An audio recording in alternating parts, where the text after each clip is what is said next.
This last summer, my 4-year-old boy, Benjamin, had one goal. All winter, he kept talking about it. Daddy, next summer, I want to learn how to swim. So we had it scheduled. We went to Florida all week in this pool. Ben would get in and he'd hold on to the pool. And then he'd turn and look at me. After explaining to him what to do with his arms and what to do with his legs, he had to finally choose to let go.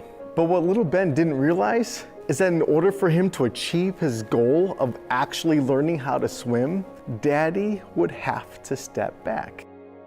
Mark chapter 6, verse 47 says, "Late that night, the disciples were in their boat in the middle of the lake, and Jesus was alone on land. He saw that they were in serious trouble, rowing hard and struggling against the wind and the waves." Wait, what? About 3 o'clock in the morning, Jesus came toward them walking on the water. Okay, just that's a trip. Let's just soak that in for a second. Jesus walking on the water. As he's doing that, he approaches the boys, but then it specifically says that he is wishing to walk right past the disciples. You're struggling in the storm and you see Jesus walk right on past you. It's like you show up to church, you show up and do all the things that you think you're supposed to do. You might be thinking, well, if Jesus knows that I'm struggling with this, why doesn't he do anything about it? It seems like he isn't even interested, kind of doing something else on his way to help somebody else. Maybe we should stop and pause and realize that we have a God who notices. The only reason Benjamin can swim